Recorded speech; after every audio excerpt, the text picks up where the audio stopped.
Hey everyone, it's been a while, but I'm glad to be back and review more classic records with you all. Today's video will be Caravans in the Land of Grey and Pink. Caravan are a progressive rock band coming out of what was known as the Canterbury scene.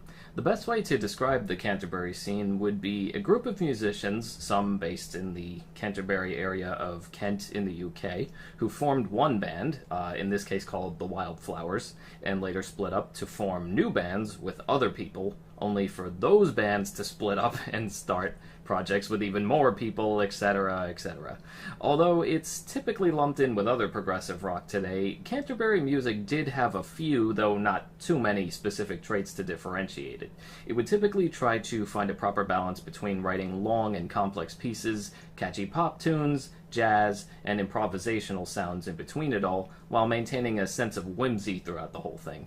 Members like Richard Coughlin even compared some of their lyrical content to material by Lewis Carroll and stoners. Outside of that, the styles of each band didn't have too much in common. They were all very much still their own entity. So alongside groups like Soft Machine and Gong, Caravan were considered to be a very prominent part of the scene, and upon listening to this 1971 album for the first time, it's not too hard to see why. Starting off the album is a cute little track called Golf Girl. It's a song that bassist Richard Sinclair wrote about a man falling for a girl who works on a golf course and sells cups of tea. My favorite part would have to be the section where he mentions golf balls flying at him and the golf girl jumping in to protect him from them. That was a nice, adorable little twist thrown in. I'd later find out that this was actually a song about his girlfriend and soon-to-be wife at the time, which just made it even cuter. Oh my gosh. While a straightforward song, it's really fun and lively. I especially like the trombone in the beginning of each verse, as well as the little keyboard solo and that flute section thrown in at the end. Winter Wine, tied for my favorite song on the album, begins with a soft acoustic opening before really kicking off. It keeps a consistent time signature with the exception of the pre-chorus parts, but it has so many amazing drum fills in between each section that I never got bored of it. The lyrics are definitely some of that Lewis Carroll meets Stoner's level of whimsy I was talking about, with a dream world of knights, dragons, and the like. There's even a section in the second verse where Sinclair mentions bells chiming 3 times, and you actually hear bells chiming 3 times in the background. Always appreciate little touches like that. It sounds silly, but trust me, when you see it all come together like that, you can really feel the love and care and attention that was put into each and every passage, and I appreciate things like that. The back and forth solos between the keyboards and the guitar were also excellent here. Everything seems to pick up at just the right pace until the bleak, mellow finish at the end. Just a really amazing track through and through. If you thought Golf Girl was too sugary sweet, then maybe Love to Love You and Tonight Pigs Will Fly will be more of your bag. It's got a similar kind of cheerful melody, but the lyrics couldn't be more opposite. And, confusing. I admit, I can't even fully follow this one, much as the chorus of it sticks in your head. Oh, I would love to love you, yes, indeed I do. And it's stuck in my head again. The first verse makes enough sense to follow. Guy fantasizes about a girl who wants nothing to do with him, but the second verse completely loses me. Here, see if you can analyze this one. A man came through the wall and stood by me, complete with bag of nuts and fancy free. He said without a tonal fleeting glance, I'd like to get deep down inside your pants.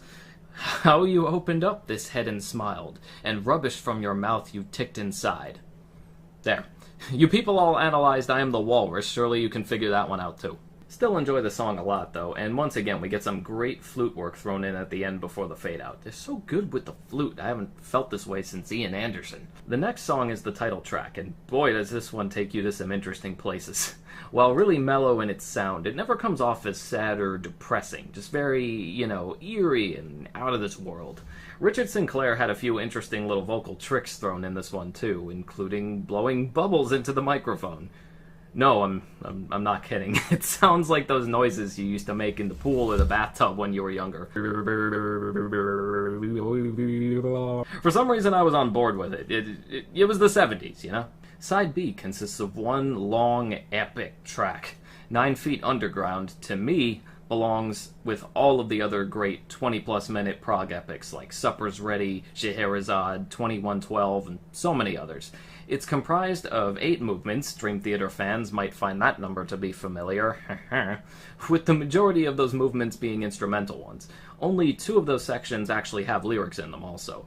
Right off the bat, you start hearing all kinds of different solos from various instruments, including a tenor sax and a mellotron. The different movements switch in speeds and time signatures, but still remain consistent enough that you feel like this is all in fact part of the same song. And I feel like that's truly the best way to make a successful progressive rock track. You can change up your time signatures and styles all you like, but the important thing is to make it feel organic, like it all belongs together in the first place. I believe this track is a really great example of that feeling, and as a result, it is by far the best song on the album. If you're looking for more hidden gems in the progressive rock genre, are curious about getting some examples of what the Canterbury scene represented, or just want to hear some damn good music from the early 70s, you can't go wrong with this album. You could really feel the love that went into crafting this entire thing, and I believe it to be an album that deserves to be up on everyone's shelf, right alongside those copies of Foxtrot and Close to the Edge. And that'll do it for this review. Thank you for watching, and I hope you enjoyed. Please hit the like and subscribe buttons below for more music, games, comics, and other bits of nerdy fun, and I'll catch you all later.